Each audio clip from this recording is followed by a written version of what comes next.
Sedikit sharing ya, saya mau bagi pengalaman pada semuanya yang terbelenggu hutang, yang susah untuk mengembalikan ya. Jangan sekali-kali saya sarankan, karena ini pengalaman saya. Mungkin dalam 7 tahun lepas ya, saya di kampung saya memiliki hutang banyak 55 juta waktu itu. Sudah nggak ada jalan keluar lagi ya, nggak ada kerjaan lagi. Dan saya tekad menjual motor yang setiap hari saya buat kerja seharga 3 juta untuk mencari tuyul. Dan di situ saya pergi ke suatu tempat, setelah di Gresik, pertama di Gresik dan satu lagi di Gunung Kawi ya, nggak salah ya. Tapi semuanya itu saya tertipu, nggak tahu itu ditipu atau itu memang abal-abal, saya nggak paham. Tapi saya memang sudah pergi ke sana. Yes, halo guys. Pertama saya di Gresik itu pergi ke tempat satu kampung di Gunung Surawiti, ketemu dengan si dukun itu. Terus dia selalu bawa saya pergi ritual setiap malam ya. Setiap malam dia pergi ritual, bawa saya di dalam gua. Di situ macam-macam, ada makam-makam ya, semua macam-macam. Dan di situ saya dilayani dengan istimewa, makan-makan nikmat ya, enak-enak terus makannya, katanya rezekinya biar lancar. Terus dia kasih saya satu tas, dalam tas itu berisikan gendong bayi yang dibungkus-bungkus, diikat-ikat, katanya itu si tuyul. Terus dia suruh saya bawa balik, suruh jaga, dikasih tahu caranya gimana, kasih makan, kasih minum, susu, apa semuanya ya, ritual-ritual dia ajarkan semua. Sampai di rumah pun saya ikutin perintah dia. Pertama sampai di rumah, pertama kali saya di rumah itu saya buka, saya ada ruangan khusus. Gendong itu saya gendong, saya bawa ke pasar, saya tunjuk tempat-tempat mana dia bekerja, terus saya bawa balik, saya layan dia di dalam kendil, saya masukkan dalam kendil kecil dan saya masukkan dalam ruangan saya rahasia. Di situ saya buka, ada tikarnya kloso dengan kendil, dengan dupa macam-macam di situ, bunga apa-apa. Setiap malam Senin dan malam Kamis ada ritual ya, harus baru semua, nggak boleh sisa. Jenang sungsum, jenang kacang hijau, itu macam-macam. Terus habis itu selama 6 bulan saya buat ritual itu zong guys.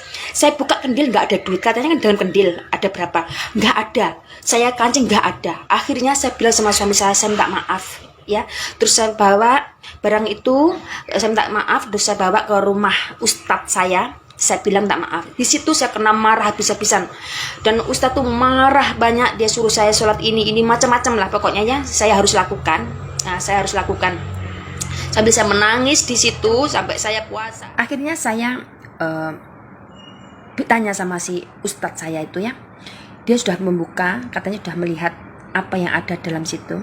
Terus dia bilang sama saya, ditanya sama saya, pernahkah kamu bermimpi selama kamu ada ritual?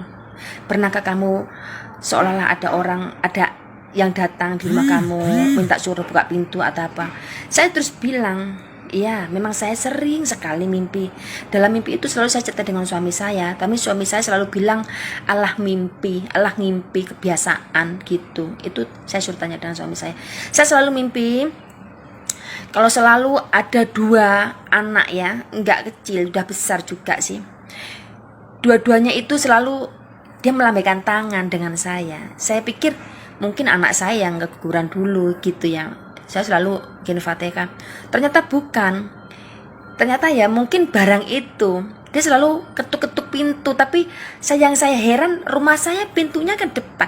Tapi kenapa dia ketuknya dari jauh? Saya cuma ngintip dari jendela. Itu selalu mimpi kayak gitu ya. Terus setiap saya habis ritual jam 12 malam itu, habis itu saya selalu mendengar ada anak ketawa di luar gitu.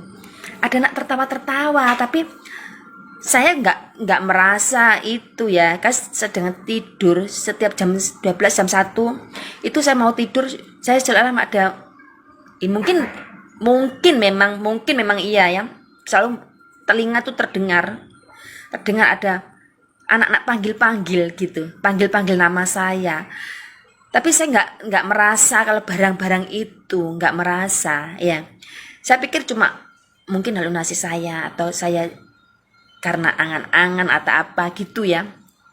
Terus itu pun saya cerita dengan suami saya. Suami saya selalu bilang apa? Kebiasaan. Ngomongnya selalu ala biasa ngimpi lah.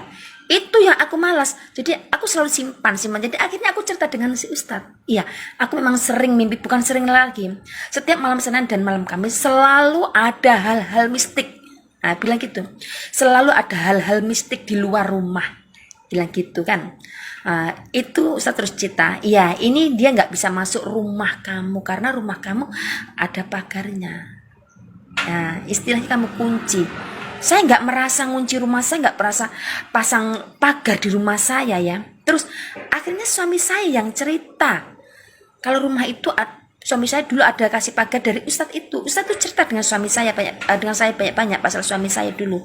Ternyata rumah itu sudah dipagar dikasih raja sama si Ustadz. Jadi barang itu nggak bisa masuk ya. Ya kemungkinan memang ini jalan saya supaya saya nggak terus menggebu-gebu